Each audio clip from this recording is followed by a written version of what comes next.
এবার সিলেট থেকে কারফিউ আইন শৃঙ্খলা পরিস্থিতি নিয়ে জানাতে যুক্ত হয়েছেন সহকর্মী রানা মজুমদার। সিলেটের আইন শৃঙ্খলা পরিস্থিতি কেমন দেখছেন? কোনো প্রকার অস্বাভাবিক বা অপ্রীতিকর ঘটনা আছে কিনা সার্বিকভাবে জানাবেন বিস্তারিত খবর।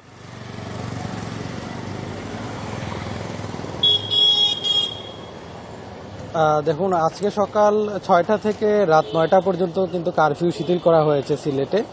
এবং সকাল থেকেই আমরা দেখতে পাচ্ছি সিলেটের বিভিন্ন সড়কে যানবাহনের চলাচল কিন্তু রয়েছে। পাশাপাশি নগরবাসীরাও কিন্তু তারা এক ধরনের স্বস্তি নিয়ে তারা চলাফেরা করছেন। তবে এখন পর্যন্ত সিলেটের বেশিরভাগ দোকানপাটই কিন্তু খুলেনি।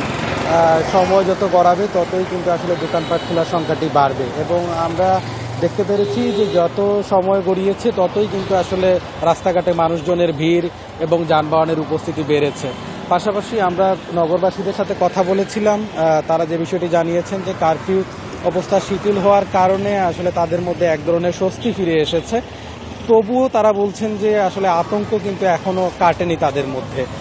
আমরা নগরীর যে আইন শৃঙ্খলা পরিস্থিতি সেটি নিয়ন্ত্রণ করার ক্ষেত্রে আমরা যে বিষয়টি দেখতে পেরেছি যে নগরীর বিভিন্ন গুরুত্বপূর্ণ যে পয়েন্টগুলো রয়েছে সেখানে কিন্তু সশস্ত্র বাহিনী এবং পুলিশ বাহিনীর সদস্যদের টহল রয়েছে।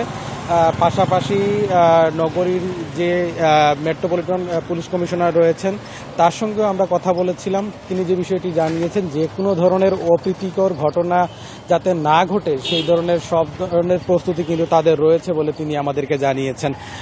পাশাপাশি এখন পর্যন্ত বিভিন্ন নাশকতার মামলায় কিন্তু সিলেটে প্রায় 16,000-এরও বেশি আসামি করা হয়েছে অজ্ঞাতনামা, এবং এদের মধ্যে প্রায় শতাধিকের উপরও আসামিকে গ্রেফতার করা হয়েছে বলে তিনি আমাদেরকে জানিয়েছেন।